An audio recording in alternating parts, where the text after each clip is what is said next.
to share something with you. That might put me in a very negative light, yeah. Relationships are not my forte. See if someone grabbed up my wife or something, completely different ballgame. I'll walk away from here, and this has been like a therapy session.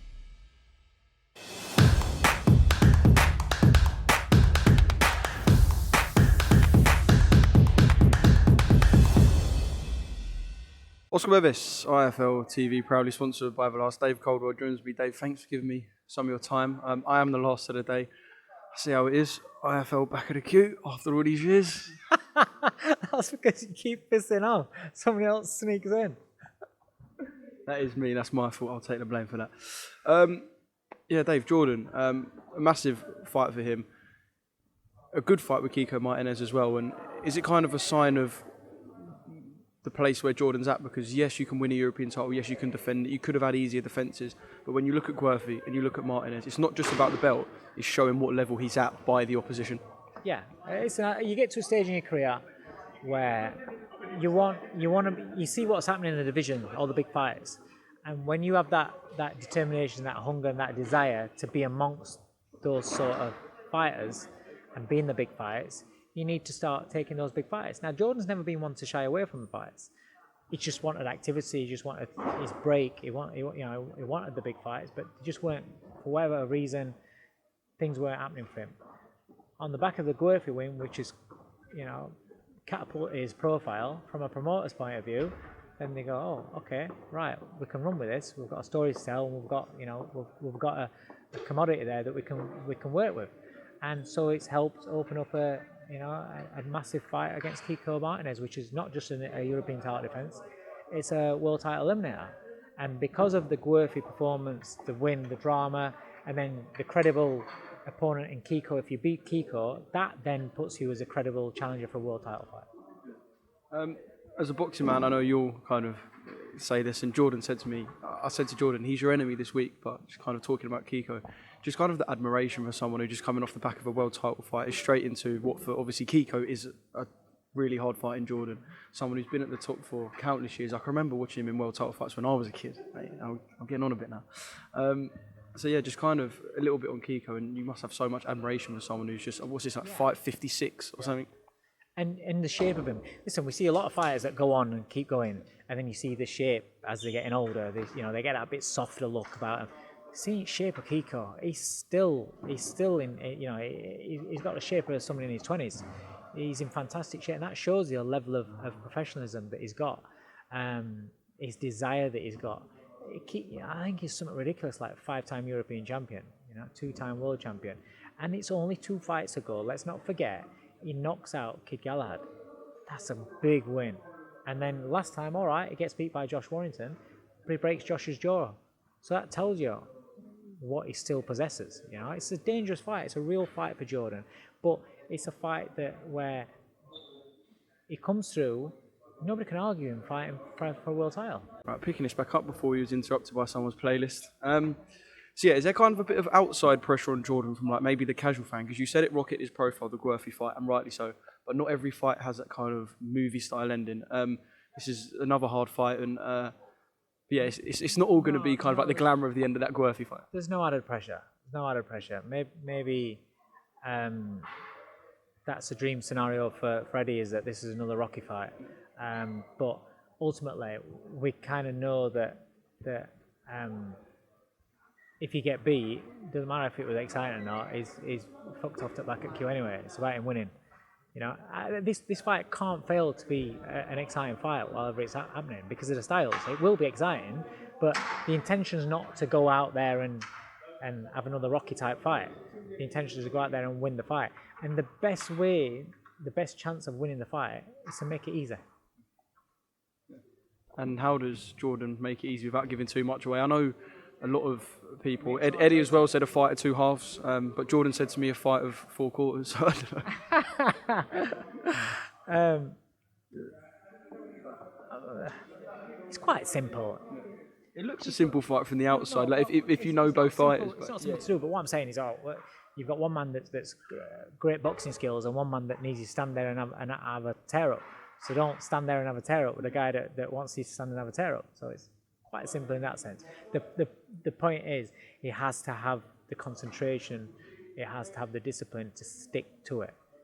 Find that his tools are working, and then don't swap them out for a different tool in the box. But Jordan's got the capability of knocking out Kiko Martinez. Trust me, he's a very, very good counterpuncher, very, very good counterpuncher. But he's got to choose his moments. He's got to be smart, and you don't want to stand there hooking with a hooker until it's the right time. I want to talk about the Conor Benn situation. I know we spoke on Zoom, and I'm not going to go through that whole thing again with the failed test and that been there. But the situation last night when it came out that we thought at first it was he relinquished his British licence, but it turns out that he didn't renew his licence because it had run out. But it happened to be on a day before a misconduct meeting. There's a lot going on. What was your kind of reaction last night from what you saw around that whole situation? To be honest, I'm more interested in Jordan's fight this weekend. And then when I saw that, we was coming back from sparring. I've got Hopi and Laurent sparring. We did some sparring down there, Peacock. So on his way back, that news broke. It was like, what? But then you've got to think, they're being advised by lawyers. So obviously there's a reason for it. So there is an actual reason why he's done that. So I don't know what it is, but we're not privy to what's going on with all the investigations and all the inquiries and everything. So it's difficult to say. I don't know.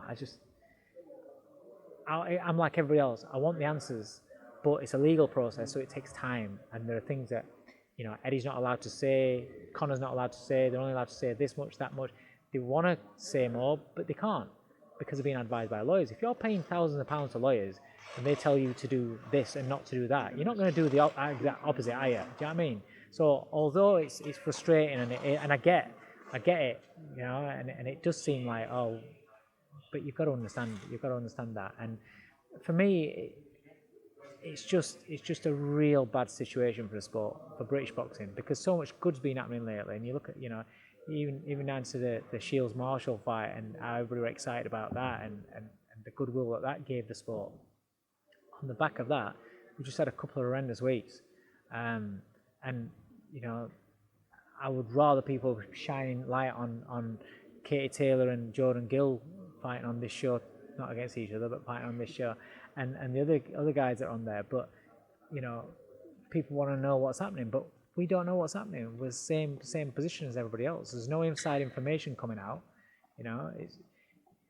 I would much rather know what the board are going to do and what people in charge are going to do moving forward, so I don't keep seeing how nobody's getting tested, and I don't keep seeing how this testing agency's approved but the other one's not, but yet it's taking place. And everything needs tidying up because there are too many loopholes and there's too many opportunities for people to cheat.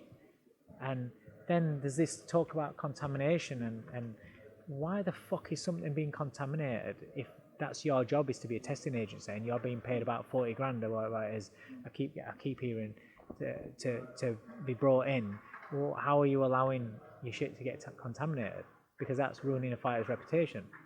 So I don't know where it's contaminated, but I'm hearing these things that are coming, and it's like, well, how is that? Because your beaker should be sterile. It should be whatever it is where your 40 grand is getting spent on.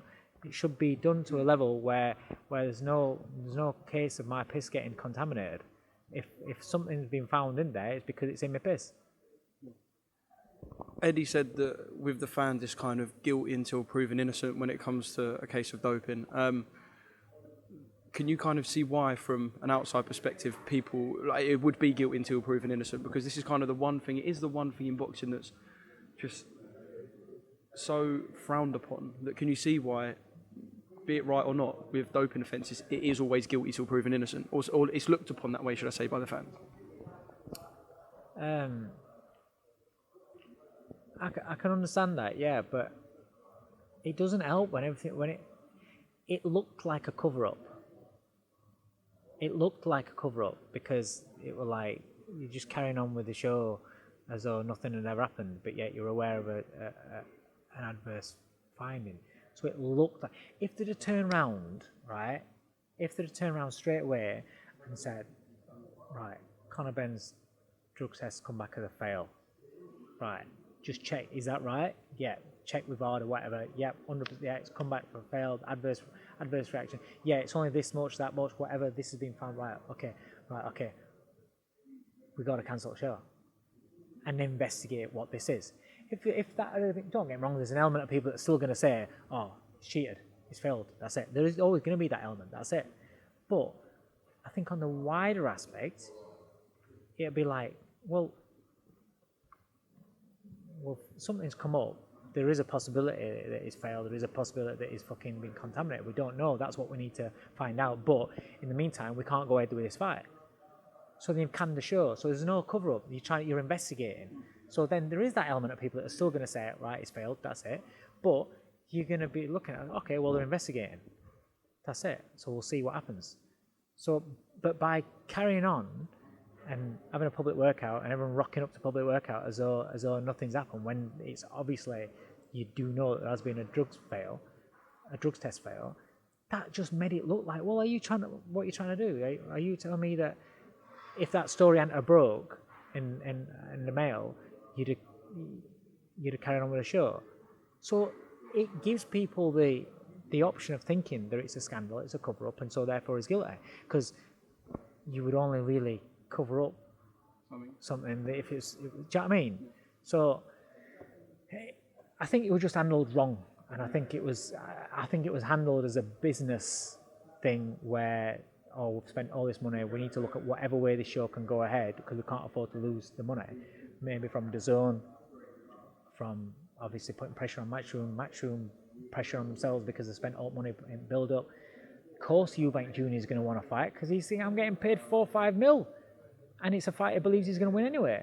So fighters are going to fight. So of course they want to fight. But that's where maybe the board of control could take. They're the board of control. They're the ones that sanction fights. If Jordan's license, right, hasn't been paid, right, if his license has lapsed and it's not being paid, and it's just again, if we don't ring up and pay that money by the deadline, 12 noon on Friday, whatever it is, when they pack up and go home or whatever, right, he can't fight on Saturday. Well, if somebody's failed a test, they can control whether they want to sanction him to fight straight away. They don't have to wait until it comes to the day of media workout and shit like that. I get it, there's going to be a few days of limbo where you're trying to find out what's happened and stuff. Yes, but not leaving it all that length of time and not letting to turn around and say to the promoter straight away, well, sort what you've got to sort, but this show will not go ahead. And I just think if they'd have took more control on that, Matchroom should have canned it straight away, but they've judged it as a business decision probably, and maybe a bit of ego, thinking, oh, we'll get this sorted, no problem. But there should have been some more governance where they've turned around straight away and said this show will not happen and come out straight away. Pending further investigations, this show will not happen. Yeah, well, obviously we look to see kind of what happens in the fallout of this. I've got to ask you about Fury and Chisora. In your time working with Dell, obviously we know Dell is a very sort of money-driven fighter. Yeah, just a bit. Very openly admits that. I know Tyson says a lot that perhaps kind of he doesn't mean. But even for the last couple of years, he's always given it that, oh, I'll give one more chance to my old mate Dell. Yeah. From when you was around Derek, did he ever kind of actually believe Tyson's, I'll give Dell one more chance? Probably the reason why he's carrying on going. You reckon? Probably. I remember after the Parker fight, I was in the changing room and I said to him, I went, mate, I said, that's perfect time for you to walk away. Just crowd singing your name, put up a hell of a performance, giving it everything. Perfect time to retire. Just looked at me like, fuck that. Straight on, Frank, when am I fighting again? And there's probably a reason why I still kept on going, because I thought, one day, because they are mates. One day Tyson will give me a crack when he gets a chance. And fair play to Fury, like you say, he's said it for a couple of years now, and he's done it. He's given him a crack. So I'm happy for Derek. Can't begrudge Tyson having a fight where he feels it's going to be just an easy run out, you know. But as a fan and as a neutral, it's like, all right. Yeah, I was going to say, of course, the fan reaction wasn't the most positive, and I suppose when you come off the back of not failing again to sign the Fury-Joshua fight, it's going to be that way.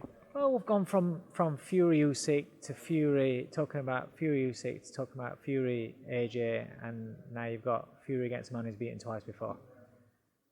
It was 8 years ago as well, but is that kind of something you've even taken into consideration? Because we obviously have heard a lot of, oh my God, the best Derek is now. People were only saying this 3 years ago. Yeah, but are we not saying that Fury's better than what it was? Yeah. Fucking hell, it's a completely different Fury. Are you talking about that era Fury that fought John McDermott and people like that? You're talking about a different Fury, aren't you? If you run that one back, it'd be a completely different fight. Fury now, he's proven as well that he can. He's proven as well that he can take a shot. Yes, he could down, but he gets up. He's proven as well that he can go forwards and be a beast. That second Wilder fight, that for me, that's my favourite performance of Tyson Fury. That second Wilder fight, I thought it was unbelievable. I watched it and go, wow. And if that Fury turns up against Derek, that's an even harder night for Derek. If the Fury that turned up against fucking Klitschko want to be awkward and just fiddle about and clown about on the outside, that's an hard fight for Derek. I was going to get past those arms. It's just a really, really hard for Derek Chisora. A really, really hard fight for Derek Chisora. I think the only way is if Fury decides to stand there chest to chest with him. Yeah. And I struggle because of the height difference, but you know what I mean. If he decides to stand in the pocket and just wants to have a good old fashioned brawl with his mate, then we're going to get an exciting fight. If not, it's just a very, very hard fight to do it. All right, Dave, thanks for giving me some of your time. I appreciate that. I know you're starving, so am I, so I'm going to end this here.